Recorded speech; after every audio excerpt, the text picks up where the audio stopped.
are as excited as I am to start. I'm so happy I decided to go with this yarn. I'm so fickle, I know, but it's still cookie. But this colorway is just making me very happy. We are going to start with our cuffs. So pretty. Oh, I just love this. Okay, very, very happy about this choice. So this is the sample that I made with the same yarn, just a different colorway, kind of more wintry. And I'm going to use 5.5 millimeter for the ribbing. And I think I will do this as tall as I made this. So I think this was 9. That means that I have to chain 9 plus 1. So whatever number you want your ribbing to be, like how tall it is,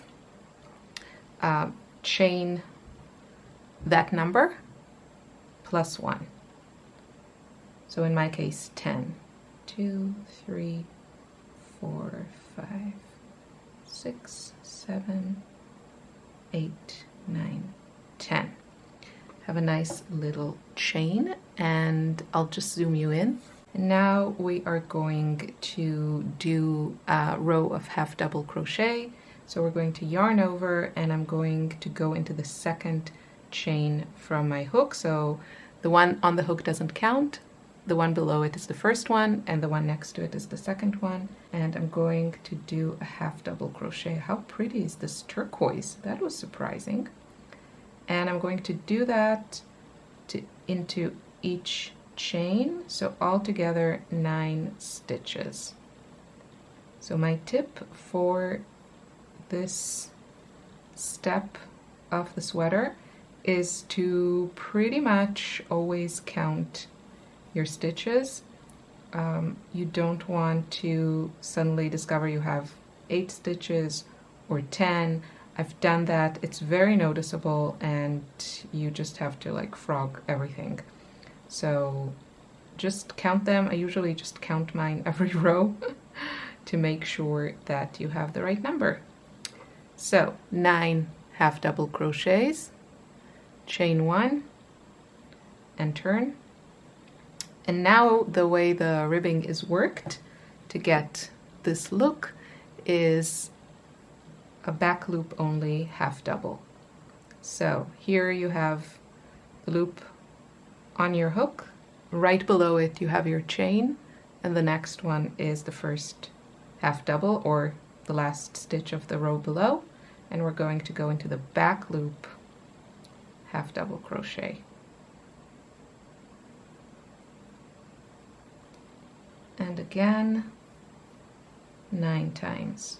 And this is the repeat of the ribbing. So you just want to chain 1 and then do a back loop only half double crochet until your ribbing is the desired length, which is the circumference of your wrist.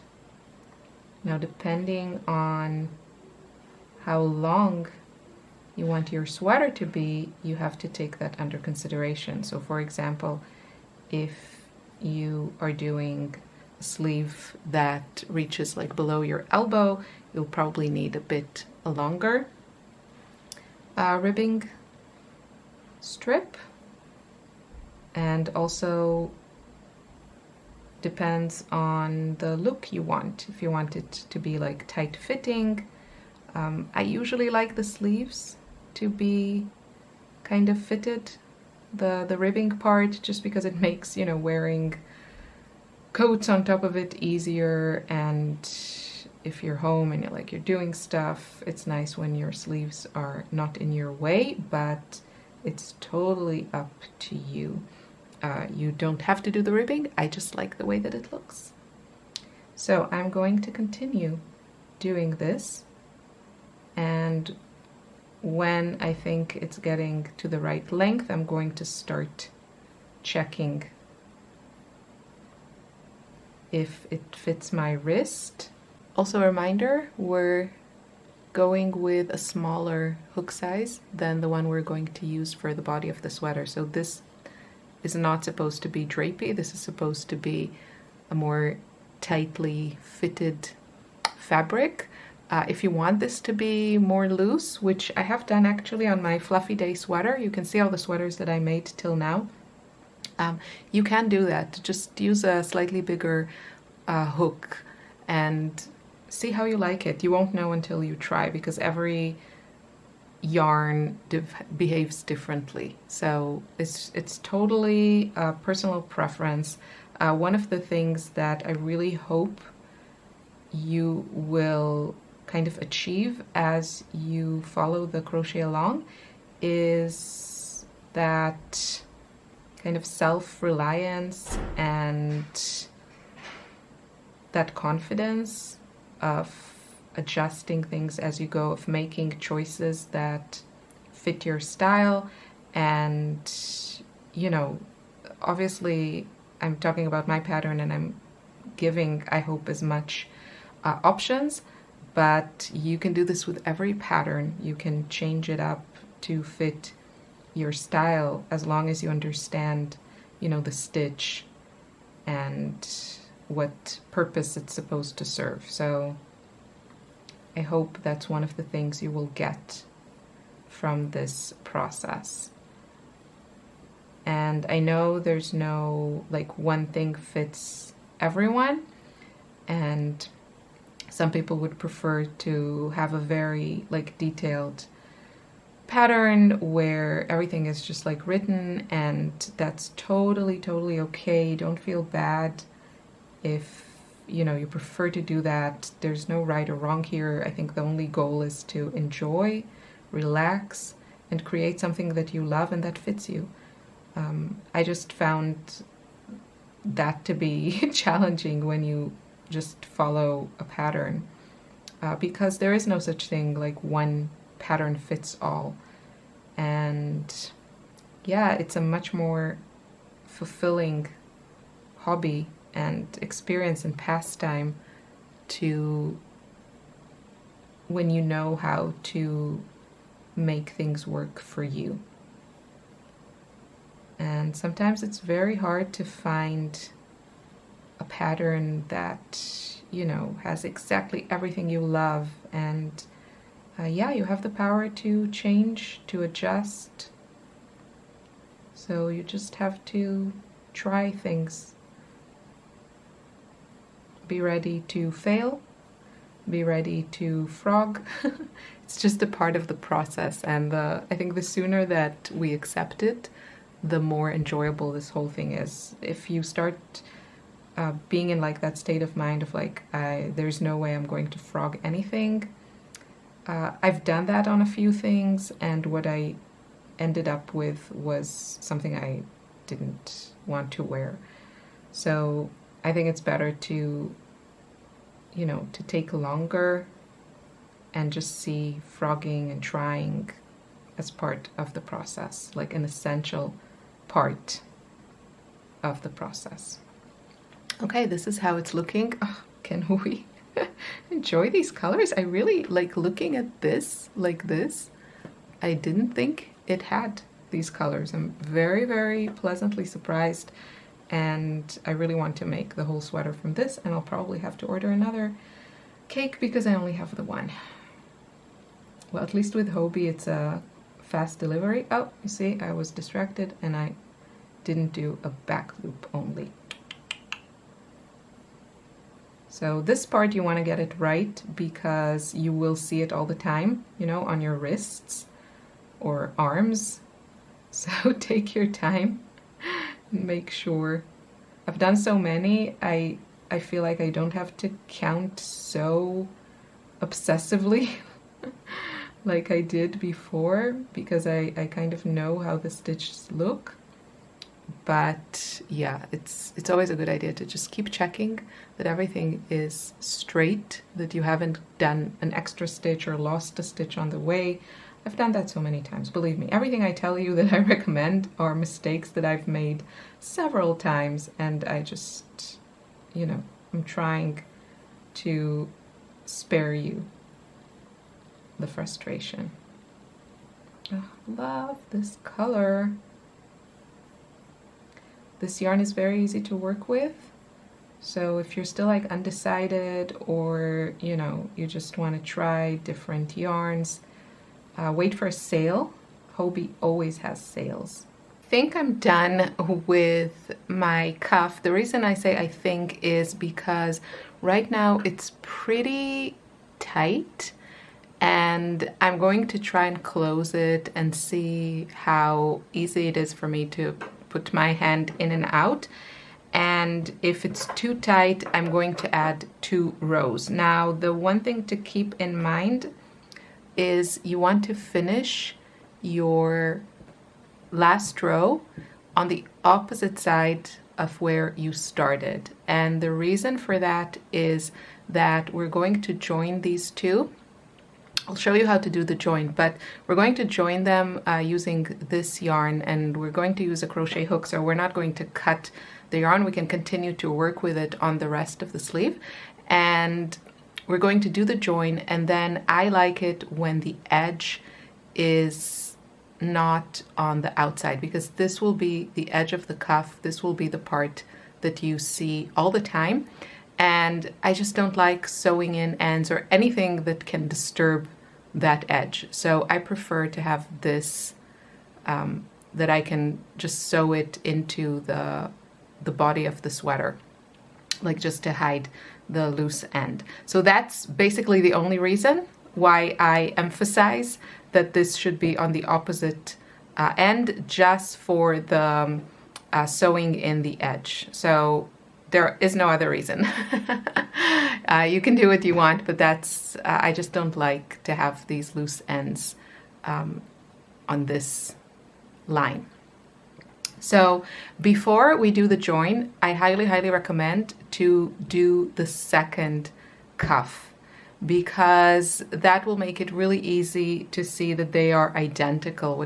Because we're working in 2 halves, we have to pay attention and make sure that both our sleeves and then halves of the sweater are identical.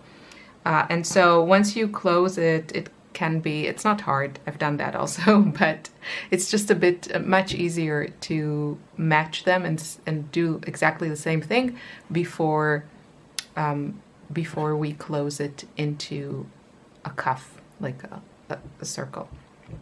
So that's what I'm going to do, because I only have 1 cake. I just ordered another cake, and I was very strong. That's the only thing I ordered, just another cake of this yarn. Because I don't have one, I will just start working on this from the other side, and yeah, it is what it is. But ideally, you should just use 2 separate skeins, because, you know, hopefully you have enough yarn to make your sweater. I will have enough yarn in a week when I get the second cake. But for now, I'm going to start from the other side. I'm going to do the other cuff, and then I'll show you both, and then I'll show you how to join them. Then we're going to do 1 more row, and that'll be the end of part 1, starting nice and slow. So hopefully we can all stay motivated to finish this sweater in, you know, a few weeks' time. Okay, so I'm done, I think. I still have to join them and see if they easily go off my hand, but that's the great thing about this, that we can see immediately, and if it's too small, then I'll just unseam it or frog the seam and add 2 more rows again, because I want my row to end on the opposite side of my starting yarn. And this is very easy to see that it's identical, and you can also see, like, to match the ridges, you can measure it, you can count it any way you want. So we're going to use a slip stitch for the join, and it's going to be a front loop, back loop join. So the first thing I'm going to do is chain 1. That's just going to make it easier for me to grab the first loop. So I'm going to go into the front loop of the stitch here, and the back loop, just kind of the top loop of the foundation chain, and I'm going to do a slip stitch. I'm going to do the same for every stitch. So front loop, back loop or top loop, whatever you want to call this, and slip stitch. This is, again, this is kind of an important part because you might see it, although I'm just going to place mine at the kind of bottom of my wrist. But you can experiment with, you know, like front loop, back loop, the entire stitch, and just find something you feel comfortable with. I found this, the front loop, back loop, slip stitch is the way to go, and we will use this actually to seam our two halves of our sweater.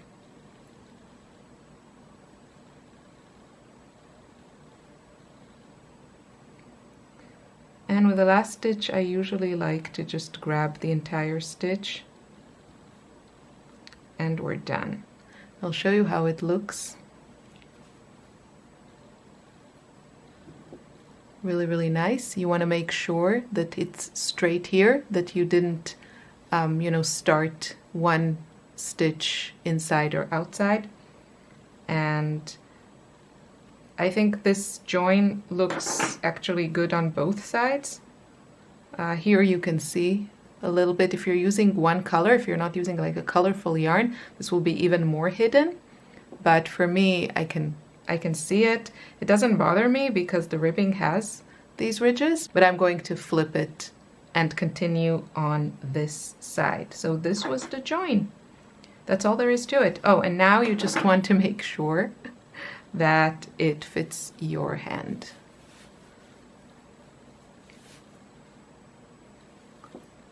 So for me, this is, I think it's okay. I think I like it kind of fitted. I've noticed with time it loses, especially the half double crochet, it's not as tight. And now we will continue to our next row, which will be the last one using the smaller hook. After that, we will continue with the larger hook. For the last stitch, it is actually a good idea to do a chain stitch. Chain one, just to kind of bring everything together. And this will be the right side of our sweater. So now we're going to do a row of single crochet to just tidy up everything. And what is very important to me about this row is that there are no holes. I really, really like this one here. I really don't like it when there are holes in joins. So what works for me is to always make sure, I'm just going to move aside that loose end. What works for me is to always put my hook under two strands. You'll see there are places like here, for example, where there's just like this one strand at the edge of the stitch. It's very easy to just put your single crochet in there and call it a day, but then you get the hole under it, and I really don't like it. So you will see that you'll get into the rhythm of this once you are familiarized with just, you know, how your rows end. See here, for example, I have this one stitch and there's not really another strand I can grab, so I'm just going to go next to it. It's a little bit tight here, and what you want to make sure, and take your time, it will be worth it because this is an important place in the sweater.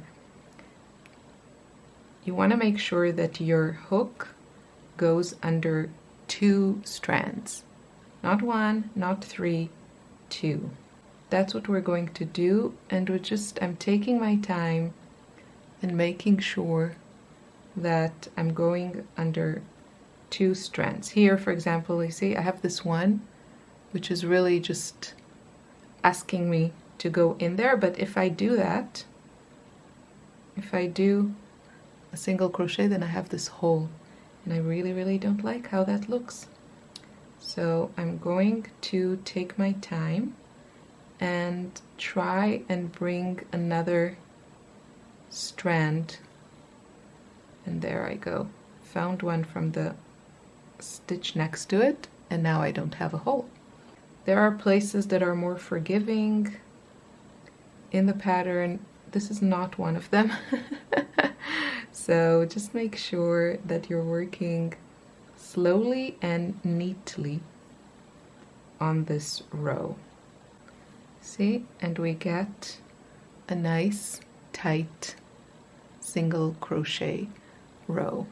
At this stage you can add increases, so you can do sometimes 2 single crochets in one stitch if you want a more puffy sleeve. You can do that. I think I'm going to start without any. I'm doing my single crochets here pretty closely. Because it's a completely different stitch than the ribbing, and because we're going to switch to a much larger hook, I'm using now a 3.5 and I'm going to switch to 5.5. There is going to be an increase in width in the next row, because now it's very tight. We're using single crochets with a small hook, so it's going to get wider, which is what we want for the sleeve, but you can make it even wider if you add here. So let's say every second stitch you can do 2 single crochets, or however many you wish. If you like, you know, exact measurements, you can use your swatch and measure the number of stitches and then match here, like prepare for the next row where we will start working in pattern. Prepare for it with, you know, the desired number. I have done the entire row of single crochet. This is how it's looking, very nice and tight. And my advice to you, because this is a measure as you go and, you know, just fit your body pattern, you should write down what's happening so you can do exactly the same with your other sleeve. You can also work, you know, parallel. So for example, here I finished here the first row, so before I go on to the sleeve itself, I could join this other cuff and do the single crochet row, and just know that I'm starting from exactly the same point and that both my sleeves are identical, because you want them to be identical. So I am here at the last single crochet, and before I join it with a slip stitch to the first one and then start my pattern, I wrote down everything I did. For the ribbing, I chained 10, I have 9 half double crochets, and, you know, the back loop only ribbing, which those details you will have in the pattern, what exactly you have to do, but the numbers are different for every sweater. So I have 29 single crochet, and you want that number to be an odd number. To work back and forth on our pattern like we did here, we will do later in the pattern, you need an even number because it's a single crochet double crochet pattern. But for the sleeve, we are working in a spiral, and to be able to do that continuously, we need an odd number. And so make sure you have that. If you end your row and you see that you have an even number, you can just either do like 2 single crochets here, or go back to one of the other stitches and just do 2 single crochets into one stitch, and then you'll have an odd number. You just need to add 1, so it's really not a problem. And you can also do increases at this point. If you want to have like a really loose, wide sleeve, you can also do some 2 single crochets, some increases in that first row. Of course, I'm going to show you how to increase within the stitch pattern, but if you want it from the beginning, you can do that. Also, you know, we'll do like a few rows and then you'll get a better idea of how it looks. So you can go back and adjust it. And I really recommend to try it often, especially if, you know, your hand, you know, is like here for me, I would probably need before my elbow to do some increases. So depending just how your arm is, you might need to do more or less increases. So I'll show you how to do everything, but the decision is yours. And yeah, so if you're using the same yarn that I am, this is like a general idea. And another example I can show you is this one that I did with Ferris wheel. Such a lovely yarn to work with, especially for acrylic yarn. So this is how it's looking, and here I did a bit slightly smaller ribbing. You can see this was with, I think, 7, I actually wrote it. Yeah, 7 chains, so 6 half double crochets, and I got 35 stitches around. That's it with part 1. Stay tuned for part 2, which will be the sleeves. Bye bye.